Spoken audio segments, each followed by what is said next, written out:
Thank you for joining us for another riveting edition of The Mormon and the Atheist. I'm your host, David Anthony, the Atheist. You can find our podcast and blog information on MormonAtheist.com. You can find us on YouTube. Our channel is Mormon and Atheist. You can find us on Twitter, Mormon and Atheist. You can send us your emails at mormonatheist@yahoo.com. We are everywhere. We're attacking the globe. But I don't do it alone. No. I do it with a lovely co-host, my dear Sarah, the Mormon. How's it going, Sarah? Good. Well, that was exciting. Sorry. You just always catch me up. I am doing lovely. I do a nice long intro, and I get good. Way to give the listeners something to tune in for each week. I'm sorry, start over. Ask me. Focus. I'm looking forward to this riveting conversation that you said we're going to have. Oh, me too. How do you know it's going to be riveting? Because it's a very controversial topic. And plus, aren't all of our podcasts riveting? I don't know.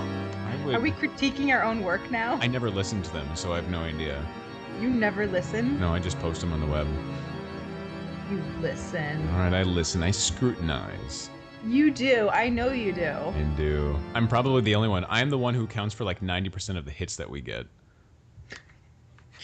So this riveting podcast. Let's start. This marvelous podcast we're about to engage in. It's not riveting yet, so let's make it that. Let's get to that point. It's a topic that isn't necessarily religious versus atheist, but it is something that is hotly debated in both circles, and that is the topic of abortion. I love that you changed the tone of your voice. But you could say any word in that tone and it would just sound... Fluffy kittens. See? Now I don't want a fluffy kitten. Now I'm scared of them. See the power of the tone. All right, so okay, this actually is a very serious topic. It is. This is not a joking matter. This is once again... It's another topic, and it's also something that's continually in the news. It'll probably never not be discussed. It's always something that's hot on the political candidates' minds, and it's something that's always in religious circles. So, well, it's something that people are really polarized. You either have a strong opinion one way or the other. I rarely hear someone who says, I don't know. You're either pro-choice or pro-life. Mm-hmm. You can't be... There's no gray in this one.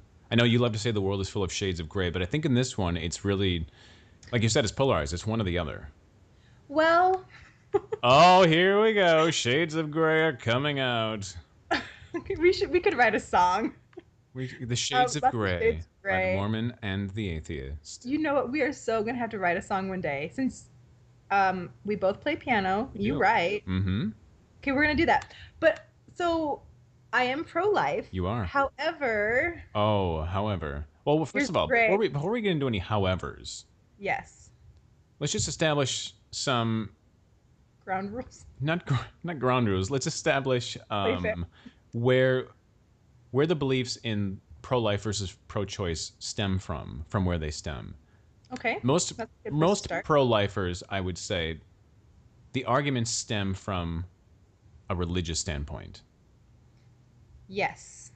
I would argue that the majority of them, and the majority of the argument there is that the fetus is a human. Correct. And that by getting rid of that fetus, you're getting rid of a human being. Right.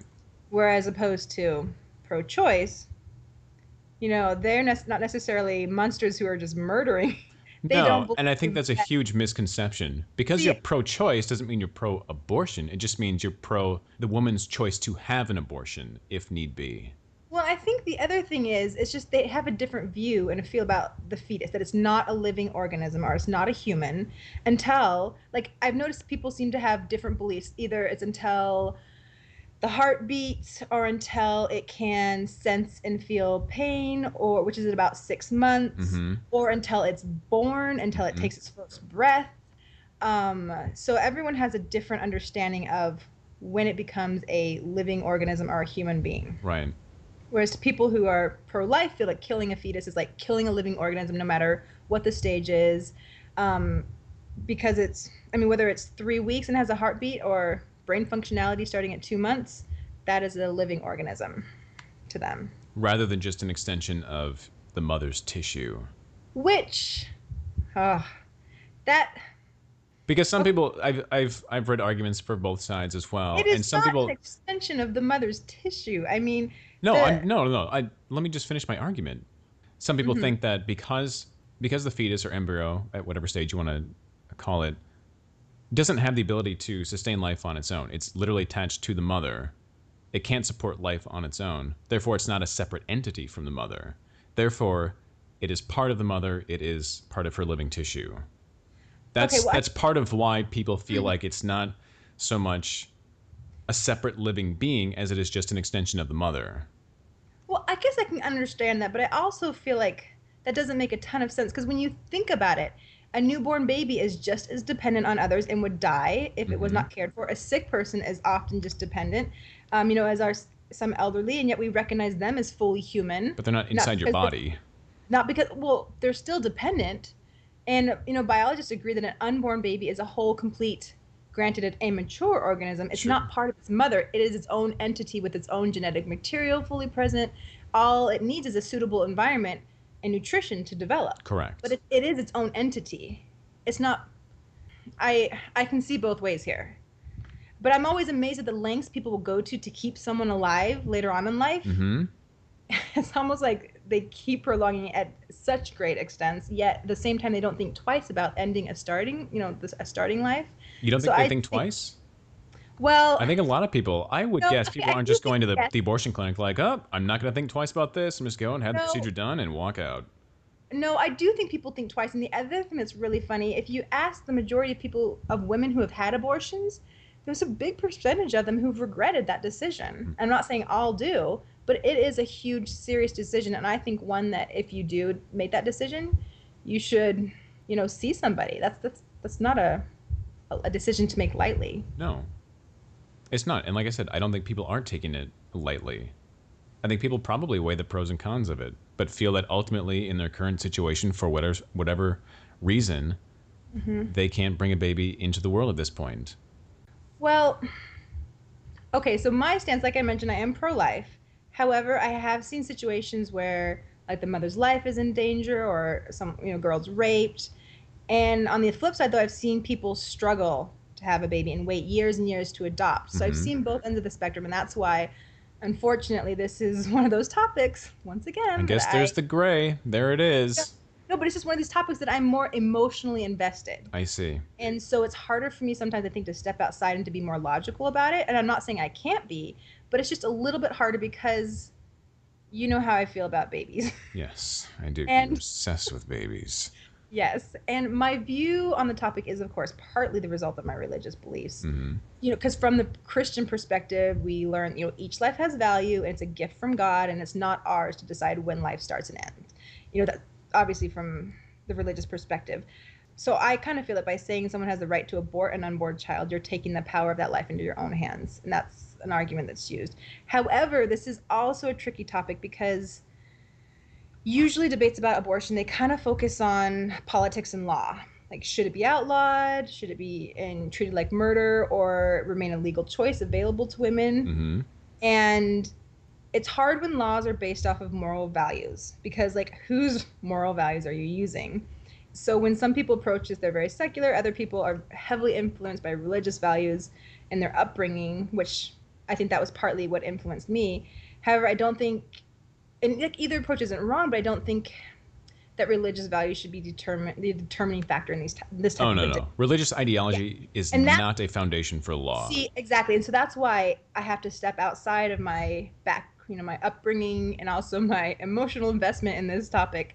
So I've been thinking about this, and it's kind of hard. How could I look at it outside of religion? Good luck with that.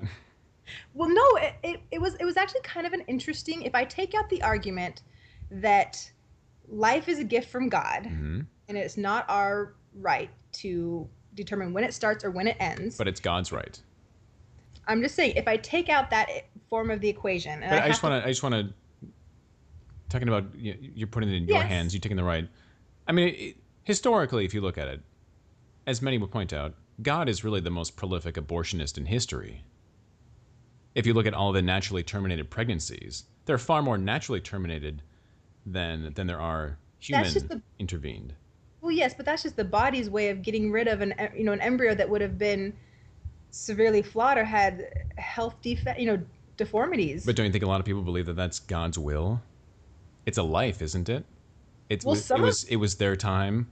some of those embryos do go on to, and you have babies with disabilities, and Right, but I'm saying a lot of people would attribute those to being God's whim.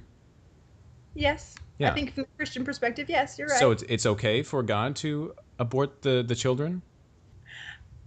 I'm just asking the We're question getting off here. topic here. Um, you can ask the big guy if you want. I don't know. The big guy. You want He's a to big talk guy? like that's just a term that he's been. Oh, come on Okay. now. Work with me just a little bit. Well, You you don't said have, yeah. you mentioned there are exceptions like in the case of rape Yeah. or say incest or the health of the mother. Why do you allow for exceptions? See, and that's where I don't necessarily say that it is allowable then, but I feel like when people have consensual sex, they should understand, the consequences that can come with it at an unplanned pregnancy. And I feel like we live in a society where people are not responsible for the consequences. Rape is another story where I just feel like having a daily reminder of that event, and that's something I've never known anybody, but I can just imagine what a tough situation that would be. And personally, I feel like even if my health was in danger, or if I knew I had a child that was, severely handicapped or something, I don't know if I could terminate a pregnancy even then. Mm-hmm. My beliefs are so deeply rooted. Once again, I know you hate it, but that is an area of shades of gray, and I just feel like I would not want to take away that right from somebody if they were raped, and to say you can't force somebody to carry a child they don't want. See, this is where we get into the ugly area. I mean, yes, I don't believe abortion is a good idea, but I also don't believe we should force women to carry children they don't want, don't want, and then force them to put them up for adoption. That's not right either. So in the eyes of God, it would be okay to make an exception. That basically two wrongs would make a right. Friend, I do not have all the answers. I'm trying to figure this out. I'm just myself. trying to clarify your point, to figure out. I don't believe that. No, I don't believe that even in those situations you should have an abortion. No, but I think. But you're saying it's allowable. Look, I'm not against doing that because I'm pro-choice. I'm just saying I could understand it better in that type of a situation than a mother or a woman who didn't use birth control and accidentally got pregnant and is using abortion as a form of birth control because it doesn't fit into her life at that time. Like, those are two different situations to me. right. And But most don't. I looked at the stats, and it's like fewer than 8% of women actually would use it as quote unquote birth control. It's a really, really small percentage. So what's the majority of women who have abortions? It didn't say specifically what their reasons were. Because if they're not using it for a reason that they don't want, it's an unplanned pregnancy and they don't want it, are the other reasons? No, let's differentiate. As a form of birth control, meaning that you have this done multiple times. Like, this is just what you do. You get pregnant, you get an abortion. I see what you're saying. Right. That would be termed as birth control.